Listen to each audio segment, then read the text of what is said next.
Hey, How are you doing? good. Good. Oh, bud. So it's just you and me today. So I was going to talk about like some shoulder stuff. Sorry, my camera's here and computer's here. I was going to talk about some shoulder stuff, but I thought I would open it up and see if there were any like specific questions or issues or thoughts you had of any, anything in particular. Okay. Um, well, I mean, I think I always end up having, some lower back thing. So that seems to be a common thing, even when still keep doing stuff. Mm-hmm. A lot of it has to do with sitting a lot too, not just playing, but at the computer. Um, Right. and I've been okay, but when I play, um, I don't always sit with my bell on my leg because I don't fit. Like my horn doesn't fit. So I'm actually using quite a bit of arm and shoulder stuff Mm-hmm. too. So like if I don't do stuff, I can get pretty fatigued. And I played a rehearsal actually, and then I don't know if it was related, but like I had a headache, so I don't know if it was because of that. Do you know what I mean? Yeah. So okay. So you're saying so when you play, I'm gonna guess you mostly play sitting down, right? Yeah, Okay. yeah, So we've got some lower back stuff that's not just related to playing, right? I think so. Yeah, Okay. And then and you've got I'll sit. I don't sit with my back against a chair when I'm playing a lot of times. Although I have a back pad, so if I can some of the time, but when I'm playing, I feel like I always have to be forward on the chair anyways. So I understand that, me too. I don't sit way back either. So okay. So we've got sitting, we've got stuff here, we've got you're holding the instrument, right? yeah, You're not propping it on your leg. yeah, more Okay. of the time, yeah. So my weight is here where I'm gripping, Mm-hmm. and then here where my hand is on the bell. Got it. Okay. So where's the fatigue? Um, Mostly. I feel like it permeates up here. Got it. Okay. So what we're gonna do, forget the shoulder stuff. This is much better. What we're gonna do, we're gonna start with some stretches for this area where things get tight.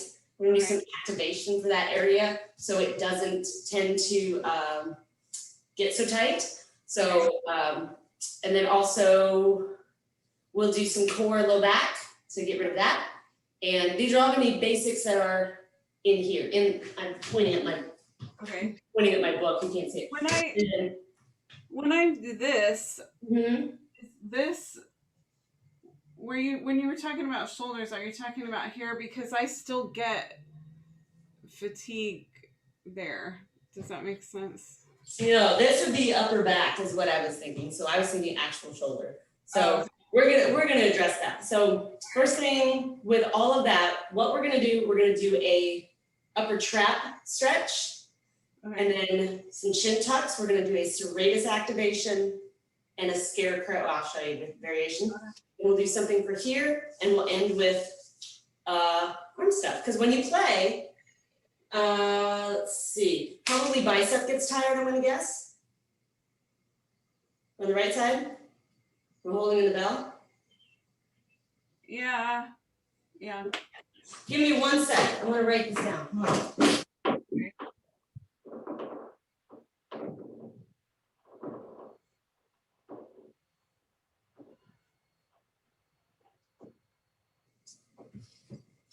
That way I don't lose my train of thought. Oh yeah. I have to bring all my stuff up here, but I don't know if I'm missing anything. Well, that's okay. We're not gonna need any equipment. Okay. All right. Cool. Yeah, chin.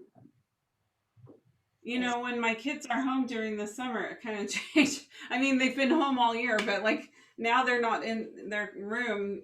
They're just out doing, video games, whatever. Right, right. Move my space, my exercise. Okay. Okay, so first thing we're gonna do, and I'm recording this, so I'm gonna send this to you, so you have it. Okay. We're Cool. gonna start with, we're gonna do both sides. If you have anything, like, do you ever have like a Theracane or a body back buddy or anything like that? Oh no, that looks cool. Yeah, so this is called a body back buddy. It's like half, like a Theracane is about like this. This has just got all these other knobs on it. I don't use most of them, but like this one is great for finding the trigger points in your upper traps because those are hard to get to like with a lacrosse ball. You can, but it's awkward, right? Yeah. I got it on Amazon for like $30 forever ago. I think it's still the same price, but we don't have to worry about that today. So we're gonna stretch your upper trap. So the first thing we're gonna do, you're gonna take one arm, put it behind your back. I want you to pull your shoulder blade down, look straight ahead, and take your opposite arm and pull your left shoulder towards your left ear towards your left shoulder. And you don't want to look up or down. You want to go straight across. Make sure your knees are not locked. And you're pulling this shoulder down while you're pulling this one to the side. Let me know if that's a stretch. Yeah. Yeah. Right, so we're gonna hold, and if you wanna make it a little bit, you wanna hold this about 20, 30 seconds to make it a little more effective. What I want you to do is you're gonna ever so gently press your head into your hand. 3, 2, 1, and relax. And you're gonna keep pulling the whole time. You should be able to go farther each time. Okay, we're gonna switch sides. So we're gonna gently pull down and look straight ahead. Because if you look up, you get your SCM. If you look down, you get a different muscle in the back called your levators. So we're straight across to get upper traps. And then ever so gently, you're gonna press into your hand. 3, 2, 1, relax. And one more time, press 3, 2, 1, relax. And if that feels good, then you continue doing it. If it doesn't feel good, then don't. So to strengthen those muscles, what we do is a chin tuck. I don't know if that one's in the book or not, but so we follow the stretch with activating what's weak on the outer side. So you want to look down, press your head straight back like it's on rails, right? Like you're going straight back. And you can change this up. So yeah, do you feel like a stretch here when you do that? I mean, yeah, I think so. Okay. If you want to make it a little more difficult, you grab a band. I've got a TheraBand, but you can grab just whatever you have. I do. I have one. Perfect. You're going to put this around right above your ears like a headband. Okay. So what you're going to do is you're going to pull straight, pull right ahead, tuck your chin down slightly, and push back against that band. Right? So we're not going looking up or anything like that. You're looking down slightly and pushing your head. Think of like the part where the band is going straight back against the wall parallel. And repeat. And if that's another one of those things, if it feels good, that's one of the things you need to do. How does that feel? I think it's okay.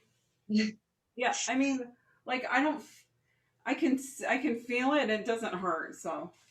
Good. Well, we don't want it to hurt. It should feel good. So you want to do about 10 of those. Okay. And then to get your upper back on board with things, we've got a couple variations. Do you have like a band like this with handles or a mini band? Yeah. Well, I have this. Actually, I have this doorway one like that. Right.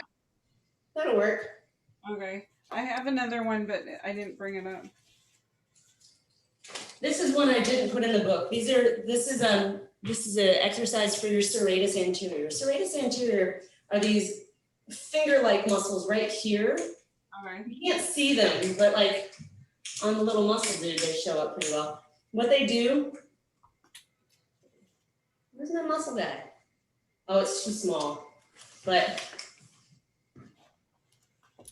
so they are, where's the front? These pink ones right here. Oh, okay. Yeah, so they're underneath your armpits right there. And what they do, they're supposed to keep your shoulder blades flush against your back. So when they are tight or when they are weak, you end up being pulled forward and they need to help pull you backwards. So we're gonna activate those. Okay. So what you need is You mean like me 75% of the time? Yeah, that's all right. So what you're gonna do, you don't have to use a band for this. I just find it works a little better. So you're gonna wrap it underneath your arms. Can I use the TheraBand? Will that work? Yes. Yeah. Hey, bud. It's gonna rain. Mine's long. Okay. That's perfect. You're gonna wrap it underneath your arms. What you're gonna do is you're gonna, can you see me at all? Let's see. Get that out of the way. Okay, so what you're gonna do is you're gonna put this in both hands. I want you to take one step forward towards the wall. So we're like split stance like this.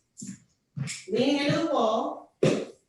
You are going to put your arms like this on the wall, okay? You're gonna pull your shoulder blades down, belly buttons in, and while you're pulling your shoulder blades down, push up on the wall. And then come back down, push up. Okay. I had to watch you. Now I'm gonna go try it. Say what? Like this, right? Yep, exactly like that. So you pull your shoulder blades down and then you push up against the wall. Yep. We're gonna do maybe 10, 15 of those. If you don't happen to have a band, you can use a mini band, do the same thing. I just like this better. Okay. So you do about 10 of those, you're squeezing. What's important is that you're holding here too. You're embrace, pull your belly button in, so that way we don't get this tilt going on. Okay. You're nice and neutral. Hold that as you press into the wall and you press up. You should feel that in that area we just talked about. Yeah, I do. Good, okay. We're gonna do 10.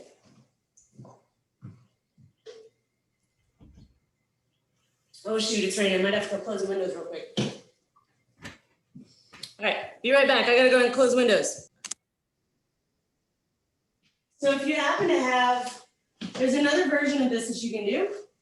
You can use, like I'm using a mini band here.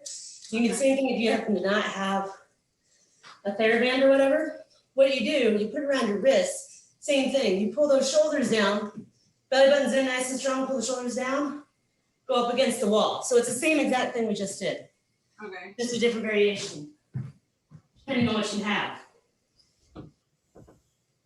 Oh yeah. Yeah, and so what's really important when you do this, besides bracing your spine, is pulling your shoulders down while you push up and pushing your arms out against that band too.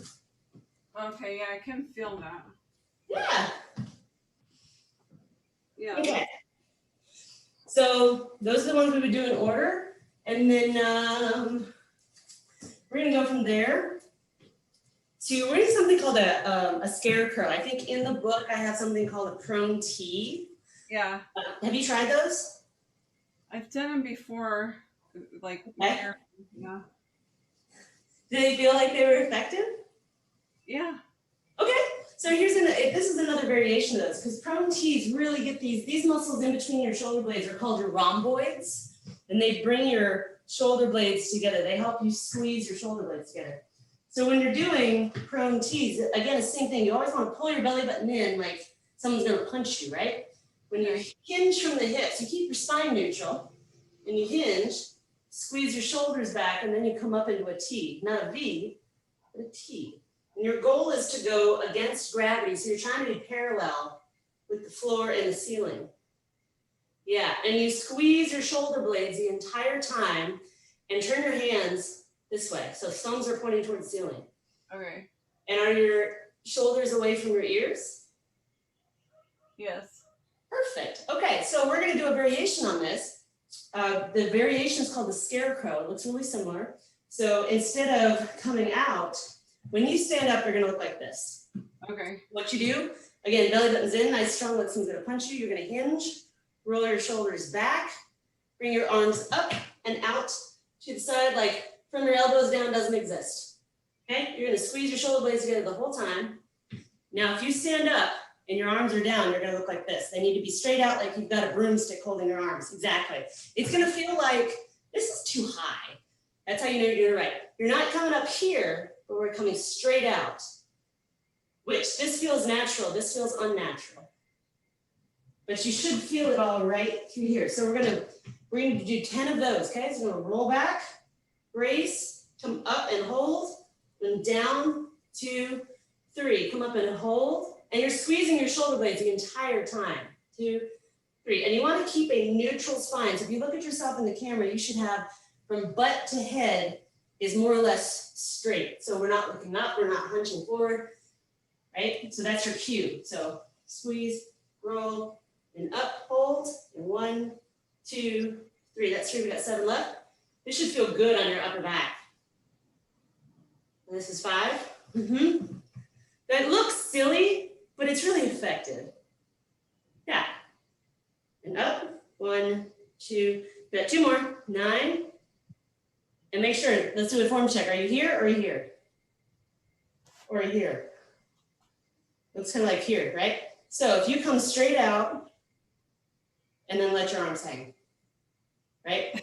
So it's just like if you're a scarecrow and you've got a broomstick holding your arms up. That's what you feel like, right? So we call them scarecrows. We do one more, you should feel that. So if you come down here, you're not a scarecrow, you're here. See what I mean? Yeah. It's a little weird, but that should feel good all through here. And I can feel it up here too. Bingo, exactly, that's where you want to feel it. Okay. So, okay, so now we're gonna get on the floor and we're gonna address this area. So the thing is, I think I talk about this in the very beginning of the book, the whole point about form is that your belly button needs to be in. You need to feel like you are braced, like someone's gonna come up and punch you. What would you do? You'd go, and everything would be really strong, right? Uh-huh. Great, so. Hold on. So what we're gonna do, we're gonna brace first, and then I'm gonna show you some dead bug variations that will help. Because a lot of times when you have low back pain, it's not that the back is the problem. What happens is that we get something called, so if you like have your belt line right here, and you can see if you're like this, and your belt line is tilted forward, we call that an anterior pelvic tilt. Oh. If it's neutral, that's where it should be. If it's backwards, that's a posterior tilt. Most people have this business going on, a little too much emphasis on the low back. So when you pull in, it automatically corrects. And holding it there is the exercise we need to do. So how are we gonna do that? Let me know if you can't see. Okay. I just realized I'm wearing dark clothes and this is dark and. No, it's all good. Yeah, well, there we go. That might be better. Actually, that's not any different. Okay. So what you're gonna do, we're on the ground. What I want you to do is you're gonna pull your belly button into your spine and hold, and that should push your low back into the ground. Okay? All I want you to do is hold right through here. So Okay. dive in, push the low back in the ground, hold, and let me know when you start to feel a burn all the way through here. Anyway.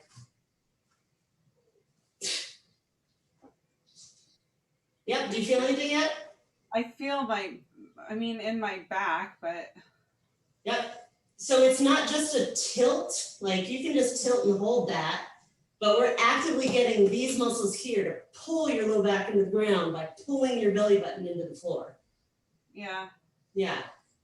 So you should start to feel something here in a little bit. It might take a while if you haven't used it in a while. That muscle we're targeting is called the TBA, which is short for transverse abdominis. I do now. Oh, good. So keep holding. To make this a little more difficult, we're gonna add both legs. So you're gonna lift up both legs, not here, but 90 degrees, and keep holding that low back into the ground. Can you do it? Not here, but here. Right? So you're 90 degrees. Yep. Low back is into the ground. We're gonna drop your heels to the ground. One at a time. Don't let that low back move. This should be burning now. Yep. Oh, good. Now, is this easy? No. Good. Okay, relax. So that's the basic dead bug. Like that's the first part of it. So just holding, the whole point of the dead bug exercise is that you're trying to target these muscles, the deep muscles here that they tend to get not used very much. And so you're trying to target them. So when you're doing all these motions like flailing your arms and legs and whatnot, the whole point is that while you're doing that, you're adding resistance or distance or whatever, but this should not move. The low back should stay engaged with the floor. Okay. So if you come up, hold that low back in front of into the floor. We take right arm, left leg, and drop them. Low back doesn't move. Oh. Yep, and you want here. If you go way out, that's a lot harder. Just drop a heel. Yep, and then switch. Low back does not move. Stays. Yep. So we're doing opposite arm and opposite leg. Right? Okay. And back, opposite and back. Low back does not move. Smash in the floor, right? This should be hard. It doesn't matter which one you do. You can do same. It's fine. It's just hard. Like, I'll discombobulate it. It's okay. So right arm, left leg, and come up. Left arm, right leg, and come up.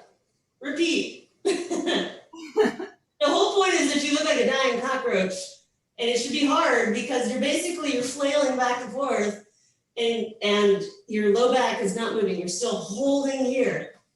Yeah? Yeah. Okay. That's It is. Yeah, it was harder to keep it down, but yeah. Yes. So in the book, there's several different variations. There's the one up against the wall as well, which I'm not going to demonstrate today. But another version, if this gets too difficult, you can do this. You can do this every day, multiple times a day. You're not going to do it too often. Another version of that, if you want to make it harder, you take your right arm, left leg. So basically, you're going to do an isometric contraction. You push your right arm against your left leg. But that's, let me start again. You put your low back into the floor and you're bracing, right? Lift legs, right arm, left leg. Right arm pushes into the left leg pushes into the right. Now move the others. It should be a lot harder. Oh, wow. Yeah. This is not a passive, I'm just touching my leg. Nope, this is pushing and this is pushing. Right. Yep. Woof. And then feel free to try the other side and see how that feels. And that low back does not move. And you don't need any equipment. Yeah. And this should be like, oh, hello. Right? Yeah. Yep.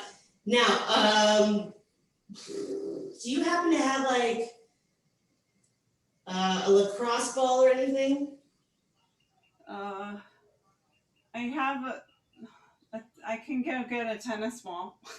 It's all right. So if you end up finding like you've got some spots in your low back that just seem really tight, you can take 2 tennis balls and put them in a sock. Okay. And they sell these double balls, but a couple of tennis balls in a sock or a couple of lacrosse balls is even better. You just put them here on either side, and you let your low back relax into it, and then you just kind of rock back and forth. You can do that all the way up and down your spine, kind of going back and forth a little bit to get some space in there. And that sometimes things just get locked up, right?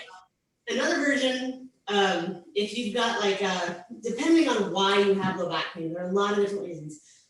But sometimes the SI joint, where the sacrum connects to your pelvis, can get kind of stuck on one side.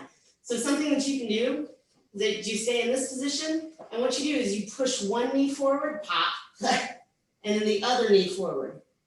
So it's not just like you're moving your hips, you're acting like pushing one knee, pushing the other knee. So it's keeping a hip at a time, but it's giving you some motion down in that SI joint.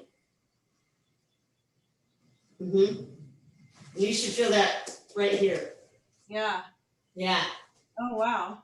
Right? Yeah. Yeah, so if things start to feel stiff and kind of get locked up, that's a great little mobility drill that you can do, especially if you don't have any equipment. You just hang out on the floor, relax, move back and forth. If you don't feel like doing some dead bugs, just brace and hold. Totally fine. Okay. If the only other thing that I can think that will help the low back issue, depending on what it is, if you're sitting a lot,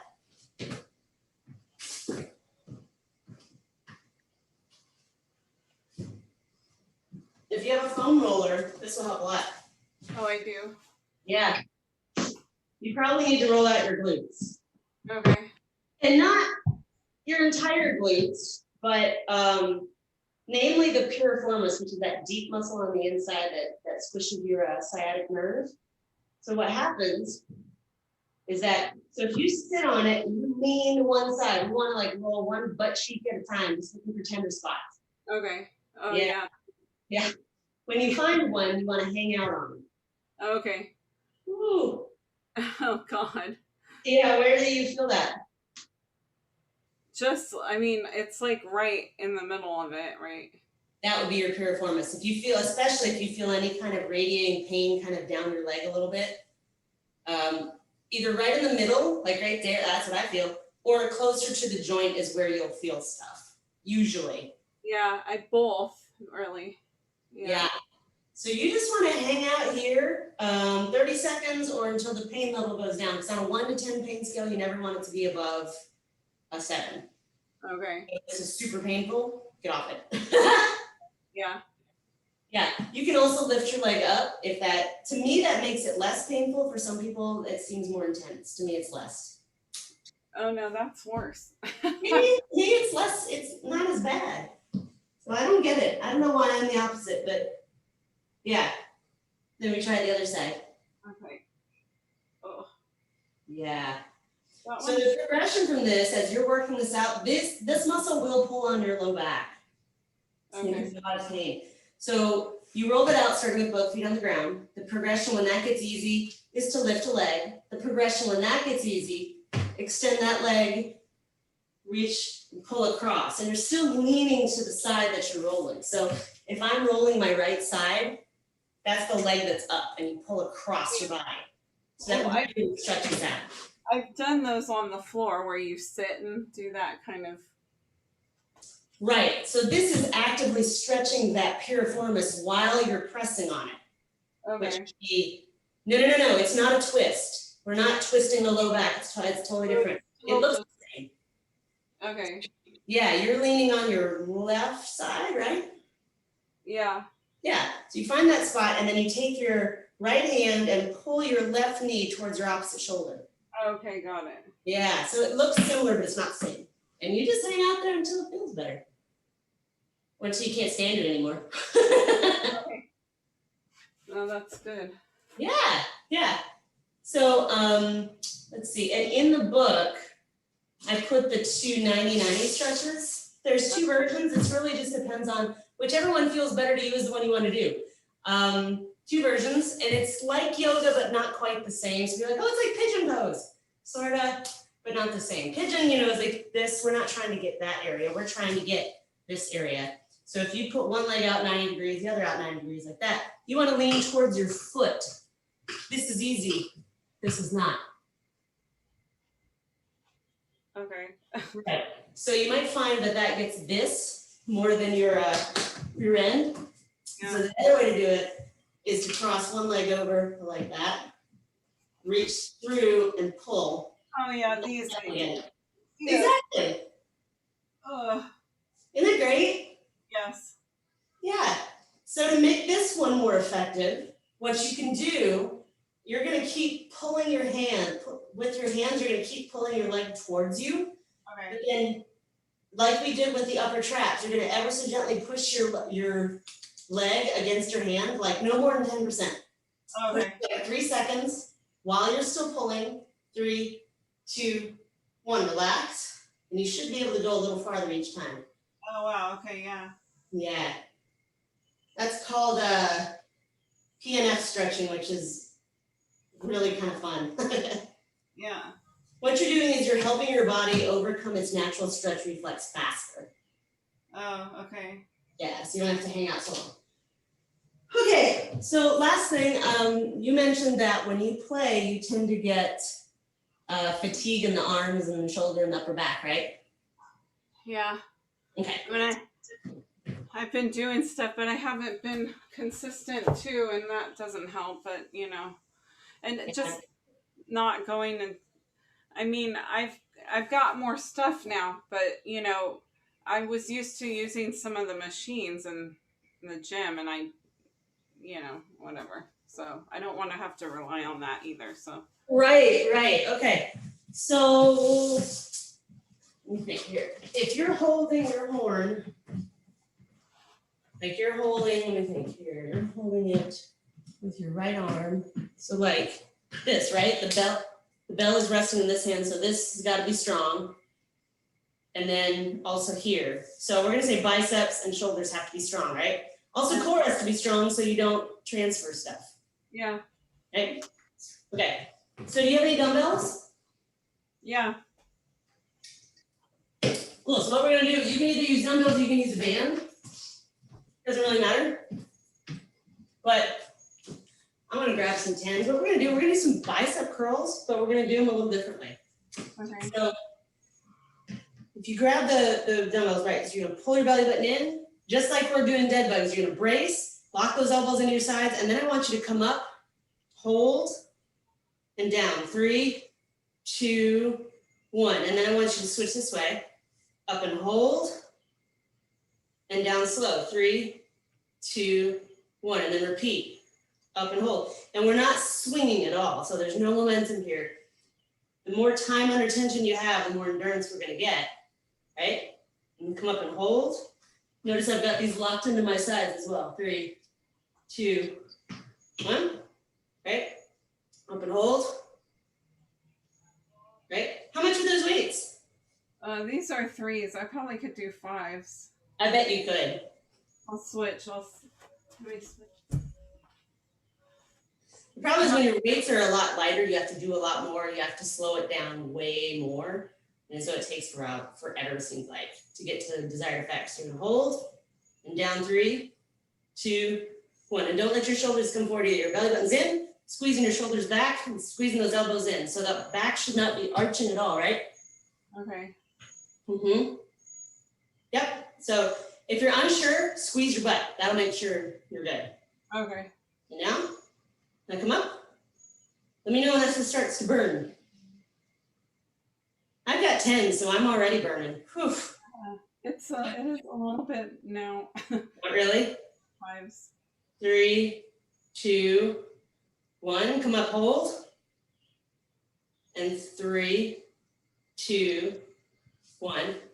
And so you just continue that. So honestly, you need something probably heavier. You probably need an 8 or a 10. And you want to do probably somewhere between 12 and 20 of these. Okay. So if you do like up to 20, you're probably not going to need to do them so slow. Okay. Right? You can just come up and down really controlled. The goal is that you don't swing. Okay. Right? Okay. And then last one, is that the heaviest weight you've got? That's what I brought up here. I have 10s, so. Oh, that's all right. So we can use the 5s for now. That's fine. So what we also need is some shoulder stability and some strength. So when you're I don't know what's wrong with my autofocus. Why are you being weird? Okay. It goes in and out, and I'm looking at it, I'm like, why am I blurry? I shouldn't be blurry. I've got a webcam. It should be great. Okay. Anyway, so when you're holding this, your biceps can only take so much pressure, right? And then your shoulder is going to take more of the weight. So, I mean, it goes from your core to your shoulder to your bicep to your hand. All of this is connected. So to get a little more strength and stability in your shoulders, we're going to do 2 quick exercises. One is, I'm going to show you with one dumbbell, but one is an Arnold press. So you're going to hold it in front of your face, come out to the side, and then press overhead. And then come down to the side, so it's facing your ear, and then to the front. Yep. And so we go up. It's basically like you're circling your head, like here to here to here to here. You can't really see that. Why are you being weird, camera? I don't know why I'm so blurry. Is it blurry? It's blurry. It's not that bad, but It, I didn't notice until you said anything. well, I noticed it. I'm like, it looks weird to me. Okay, so if you take the two of them together, looks like this. You put them in front of your face. I'm gonna go to the side, and then up overhead. Is your back arched or is your belly button in? I'm in. Good. Keep it there. Then you come down into the front, and then you just repeat. So say we do 10 of these, right? So we get to 10, what you're gonna do is you're gonna put one of them down. You're gonna do an overhead carry. So you take one of these, you're gonna lock out your elbow so there's no bend, right?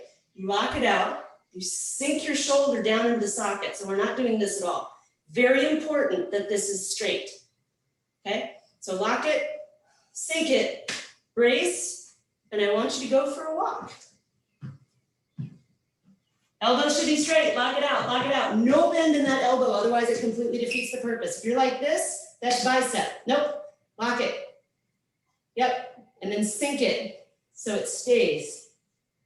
Here you go. Yeah. And then you're gonna swap sides and do the same thing.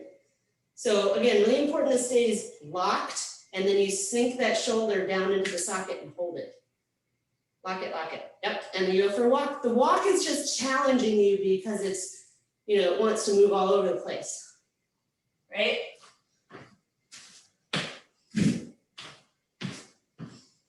Yeah, but keep that elbow locked. Okay. Mm-hmm.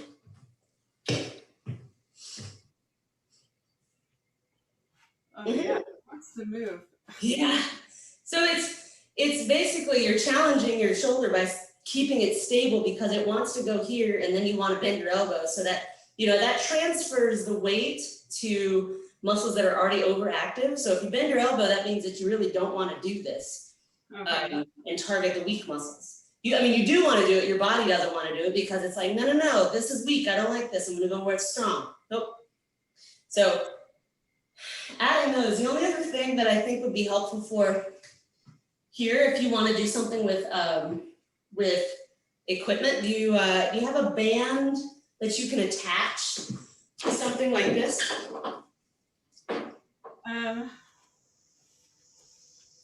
I have, well, this one closes in the door. That's fine, that'll work. Okay.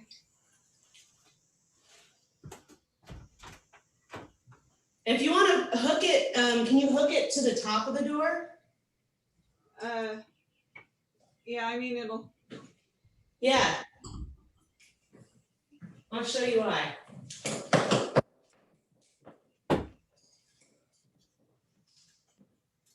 So in the book, I showed a row, but I think a face pull is more effective for this area. So what you're gonna do, again, you're gonna brace your belly button, you're gonna pull those shoulders down, and then we're gonna pull that band towards your nose without letting your shoulders come up.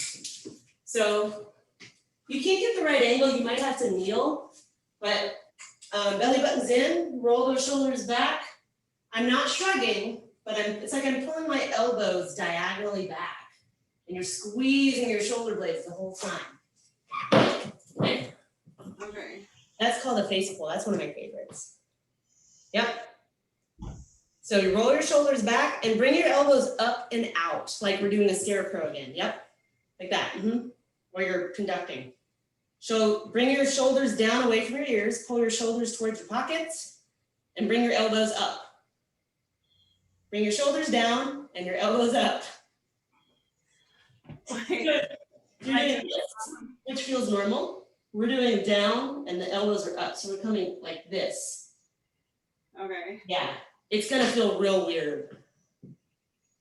But shoulders stay away from your ears. Oh my gosh.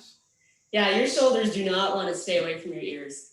So keep those shoulders pulled down as much as possible and squeeze your shoulder blades together. There you go. So it all originates from your back. Your arms are just along for the ride. They're not really doing anything. Keep those shoulders low. So what I'm seeing is that you're doing this a lot, right? Which just means that the band is too heavy, and you should probably do a row this way first. So if you take that band and you put it in the doorway, the way you were gonna do it, midway. Like I explained in the book, but it's still really weird.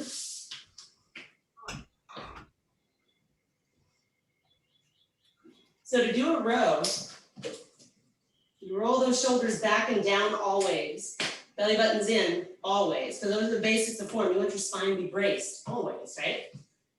And you keep a really light grip. The arms are not doing, for a row, it's your back that's doing the work, not your arms. So pull in here, roll the shoulders back, and drag your elbows behind you. Don't let your shoulders come up. Okay? And keep your arms squeezed. Keep your shoulder blades squeezed the whole time. And the entire time. Think like you're trying to squeeze the bottom of your shoulder blades together the whole time. There you go. It's not as much movement when you do that. It's not. And that's really important. But it looks different than Mm-hmm. Most people in gyms do them incorrectly. They're moving a lot. They're going back and forth. Their shoulders are up by their ears. Nope. Always pull your shoulder blades down away from your ears and move your elbows behind you like you're trying to squeeze your shoulder blades together at the bottom. The reason that your upper traps are so tired is because they're doing all this work already. So when you're doing a row and they want to go like this, and then you're holding your horn, they're on all the time. Right? Okay. So when you do a row properly and they stay away, then they're going to chill out a little more. Yeah. Yeah, and then you get all those other muscles to do the work they're supposed to. So that was pretty good. I think we covered everything that you mentioned. Did you have any other questions? No, that was good. Cool. Okay, I will send you this recording if you want it. Yeah, that'd be great. Cool. Okay, hold on one sec.